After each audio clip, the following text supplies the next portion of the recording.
Hello, नमस्कार साथियों। तो आज मैं आपको पढ़ाऊंगा शुंग वंश के बारे में कि जब हिंदुस्तान में मौर्य काल चला हुआ था तो मौर्य ने हिंदुस्तान को एक बुलंदी पर पहुंचा दिया था। चंद्रगुप्त मौर्य ने एक महान, बहुत बड़े भारत का जो नींव रखी थी, बहुत बड़े भारत का भाग जो है वो अपने अधीन किया था।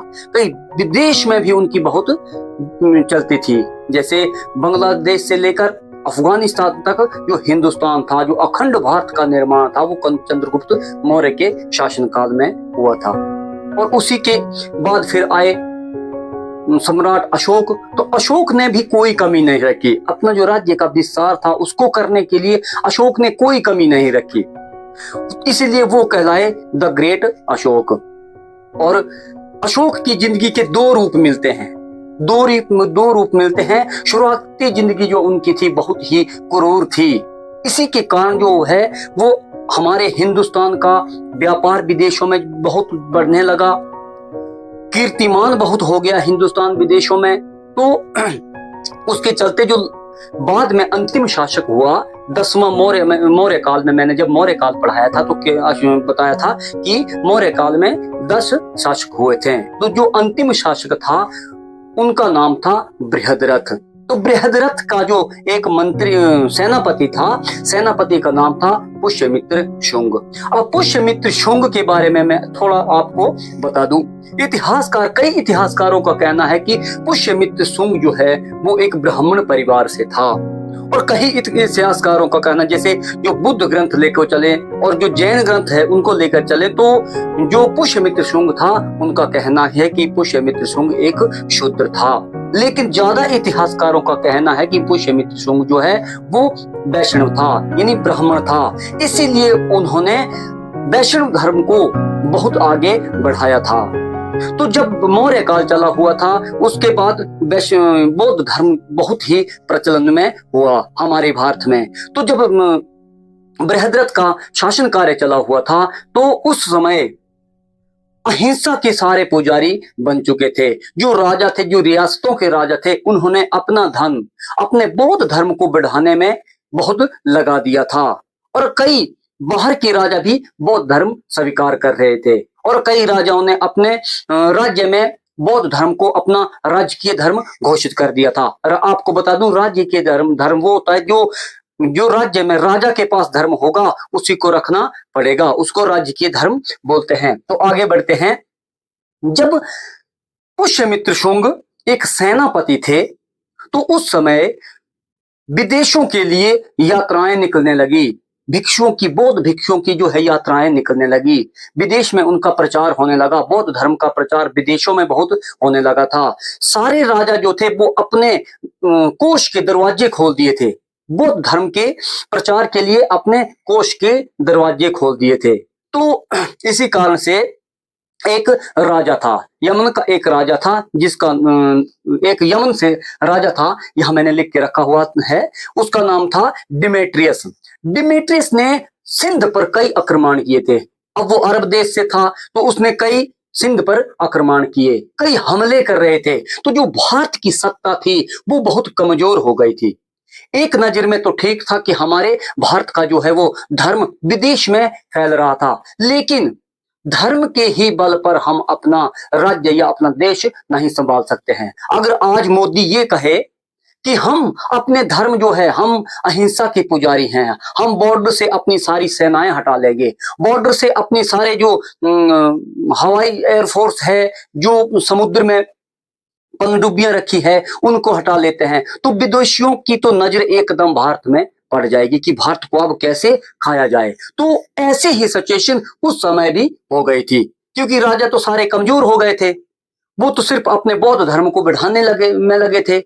मगध भी बहुत कमजोर हो गया था। जो मगध मौर्य काल में बहुत ही समृद्ध हुआ करता था, वो धीरे धीरे कमजोर हो गया था।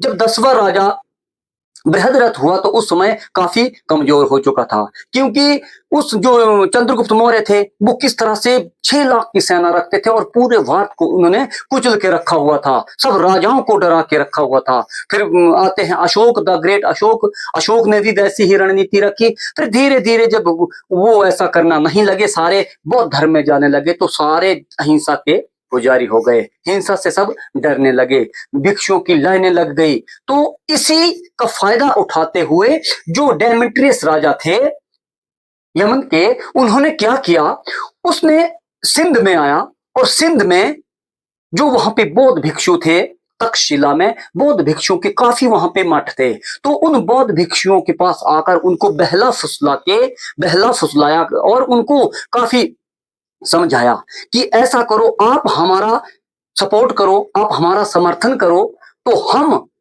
आपका बौद्ध धर्म स्वीकार कर लेंगे और हमारे साथ कई राजा हैं जो बौद्ध धर्म में आ जाएंगे। अब बेचारे बौद्ध भिक्षुओं में इतनी जो स्मरण शक्ति थी वो नहीं थी कि ये राजा हमें क्यों बहला फुसला रहा है। तो उन्होंने ऐसा किया कि अपनी सेना, जो ये डिमेट्रियस था, उसने अपनी सेना के लगभग, इतिहासकारों का कहना है कि लगभग 300 सैनिक जो है वो उनकी मठों में छिपा दिए। अब सैनिक आए तो वो अपने साथ हथियार भी लेकर आए थे, और गुप्तचर, अब आपको पता है उस समय गुप्तचर होते थे, गुप्तचर आज भी होते हैं। गुप्तचरों ने जब पता दिया राजा बृहद्रथ को और पुष्यमित्र शुंग को, जो बृहद्रथ के सेनापति थे, तो उनको जैसे ही पता दिया कि हमारे ही देश में तक्षशिला में काफी जो है वो डिमेट्रियस के सिपाही घुस आए हैं, तो पुष्यमित्र शुंग ने जब अपने महाराजा बृहद्रथ को कहा कि महाराज, हमें अपने राज्य की रक्षा करनी है, तो उन्होंने कहा कि इसके बारे में बाद में बात करेंगे। और पुष्यमित्र शुंग ने फिर अपनी सेना से सलाह मशवरा किया कि सेना सेनापति के साथ है, राजा के साथ नहीं, हमारे देश पर बहुत बड़ा खतरा मंडरा रहा है। तो उन्होंने बिना राजा की आज्ञा से वो चले गए तक्षशिला, अपनी सेना लेकर तक्षशिला चले गए और सबके जो मठ थे, बौद्ध भिक्षुओं के मठ थे, सभी बौद्ध भिक्षुओं को काट डाला, बहुत ही निर्दयी पूर्वक उनको काट डाला, उनके सर कलम कर दिए गए। और वहां से कुछ भिक्षुओं को पकड़कर, जो सैनिक थे, 300 सैनिक जो आए थे, उन्हीं के कारण उन बौद्ध भिक्षुओं की जान गई, जो कि बेचारे बहुत ही बेगुनाह थे, उनका कोई भी गुनाह नहीं था। गुनाह इतना था कि उन्होंने सैनिकों को अपने शिविरों में छुपाया था, अपने मठों में छुपाया था। तो पुष्यमित्र शुंग सिंध जाते हैं, तक्षशिला जाते हैं और वहां से कुछ को काट कर बहुत लाखों भिक्षुओं को उन्होंने काट दिया था। और फिर जो सैनिक थे उनको पकड़ कर ले आए राजा बृहद्रथ के पास और उनके सर कलम कर दिए। तो इसी कारण जो राजा बृहद्रथ थे वो बहुत ही क्रोधित थे, जो पुष्यमित्र शुंग था उसके ऊपर बहुत ही क्रोधित थे और उसको उन्होंने अपने राज्य से बाहर निकाल दिया कि तू हमारी बात नहीं मानता है, हमारा सेनापति होकर हमारी ही बात नहीं मानता है, अब तेरा इस राज्य में क्या काम है, उसको निकाल दिया। तो जब पुष्यमित्र शुंग थे वो चले गए अपने राज्य के बाहर और वहां पर उन्होंने एक अपनी सेना तैयार की। तो जैसे ही उनको एक बार पता चला कि बृहद्रथ राजा जो हैं वो जंगल में गए हैं अपने सैनिकों के साथ, तो वो एक सैन्य की टुकड़ी लेकर राजा बृहद्रथ के पास पहुंच जाते हैं। जैसे ही बृहद्रथ के पास पहुंचे तो बृहद्रथ चौंक गए और वो उनमें एक बहुत बड़ी बहस छिड़ गई। बहस में राजा बृहद्रथ ने, ऐसा इतिहासकारों का कहना है कि राजा बृहद्रथ ने पुष्यमित्र शुंग पर हमला कर दिया। बदले में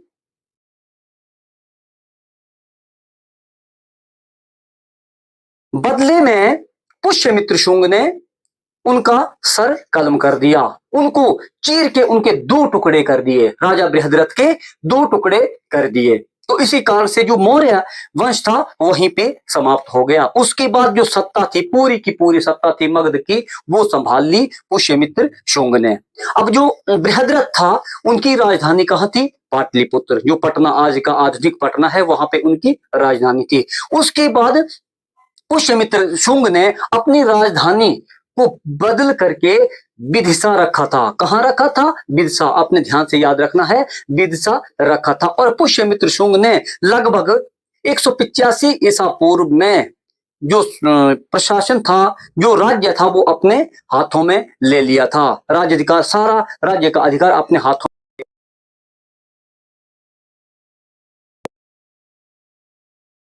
अपनी राजधानी को विदिशा कर दिया था। पहली राजधानी थी पाटलिपुत्र। जब मौर्य काल था उस समय राजधानी पाटलिपुत्र थी, तो पुष्यमित्र शुंग ने अपनी राजधानी को विदिशा कर लिया। तो पुष्यमित्र शुंग ने एक बहुत बड़ा जो युद्ध है पुष्यमित्र शुंग का, वो मीनांडर के साथ हुआ था, जो कि एक हिंद यूनानी था, जिसे इंडो ग्रीक भी कहा जाता था।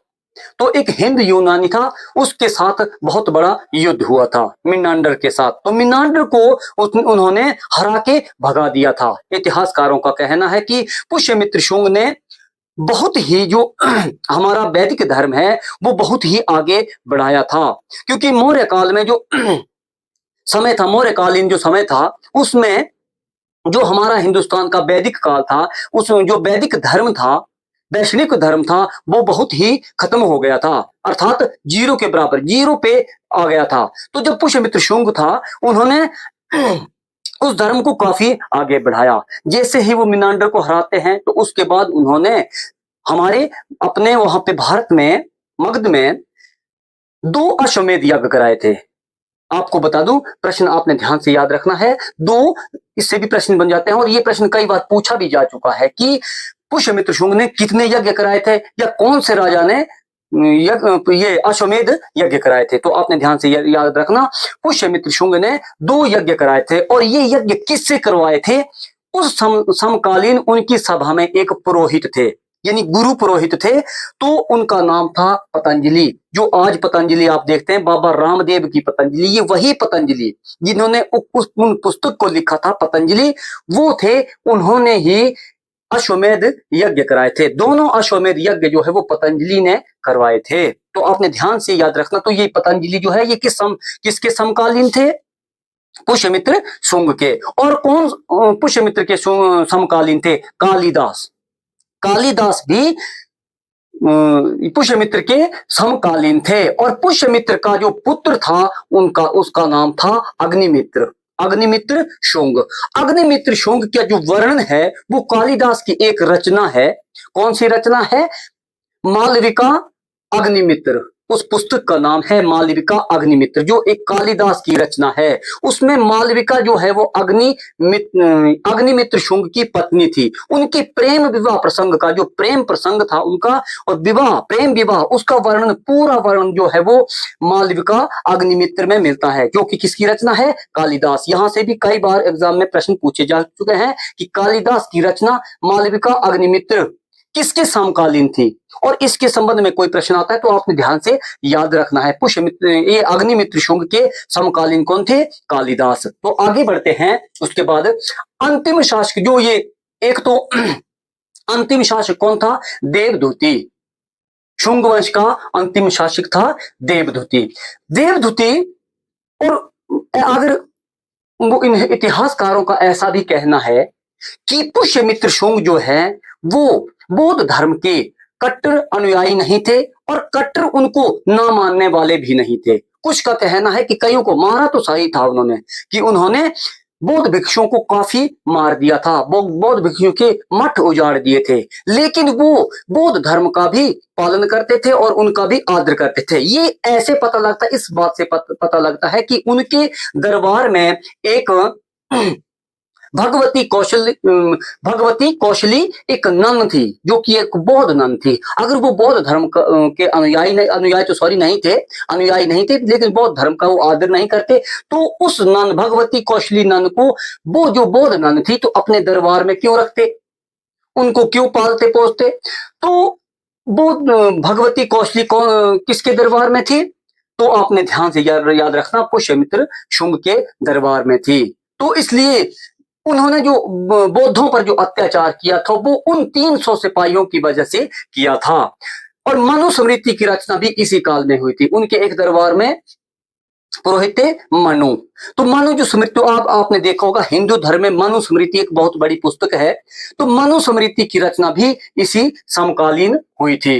डॉक्टर राय चौधरी का कहना है, ये डॉक्टर राय चौधरी अपनी किताब में लिखते हैं कि जो भगवती कौशली थी, जो नन थी, बौद्ध नन थी, वो उनके दरबार में रहती थी। और डॉक्टर जॉन मार्शल का भी यही कहना है कि वो बौद्ध धर्म के अनुयायी नहीं थे, लेकिन बौद्ध धर्म का आदर भी करते थे। तो ये बताया मैंने आज आपको शुंग वंश, और शुंग वंश में जो जानकारी थी वो मैंने आपको बताई। जल्दी ही अगली वीडियो में मिलेंगे, तब तक के लिए जय हिंद।